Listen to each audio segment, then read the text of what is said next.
Sur des marchés très concurrentiels, l'innovation est un levier essentiel pour se différencier et fournir un réel moteur de croissance à l'entreprise.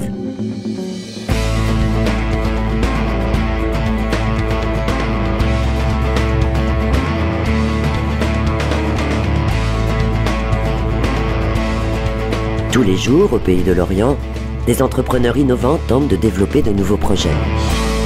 Depuis le tout début, j'avais toujours eu dans l'idée, dans ma tête, d'un jour créer une entreprise et d'essayer de créer quelque chose de nouveau, oui. Ce besoin de créer quelque chose a toujours été très présent.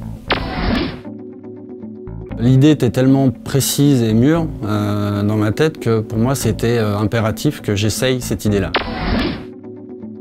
Il fallait que j'y aille. Foncer, ça a toujours été, je pense, un trait de caractère de tous les entrepreneurs, qu'ils soient jeunes ou qu'ils soient pas jeunes. Je suis prêt, on y va, on se lance, et puis l'aventure a commencé, quoi. Le parcours du créateur d'entreprise est vraiment plein d'obstacles à différents niveaux. Après, c'est ce qui en fait aussi son intérêt, ce qui en fait le côté passionnant. Donc pendant plusieurs années, j'ai développé ce produit, la tête dans le guidon, et sans savoir exactement comment j'allais ensuite le commercialiser, comment j'allais pouvoir le distribuer. Notre produit n'existait pas, donc on nous a orientés vers des gens qui géraient l'innovation au niveau du pays de l'Orient.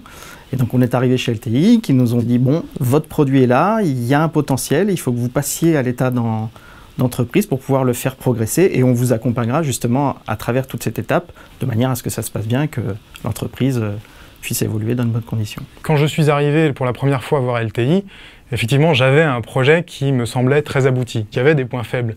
Mais c'était plus dans la globalité de la manière de mettre en place les rouages de l'entreprise. Donc en effet, ils ont pointé donc les manques, parce que le problème des techniciens, c'est qu'on a très souvent un discours qui est très technique, qui ne correspond pas du tout à la casquette du commercial ou du gérant. C'est pas LTI qui va nous permettre d'avoir, une crédibilité dans notre projet à part entière. Par contre, c'est lui qui nous permet de vraiment nous poser les bonnes questions et du coup de montrer un projet qui va être viable et donc recevable au niveau des aides. Que ce soit une banque, que ce soit nos futurs clients, nos futurs fournisseurs, quand on annonce qu'on a été accompagné par LTI, c'est un soutien indéniable. Parce que quand on veut développer une entreprise dans le bassin de l'Orienté, c'est un acteur incontournable.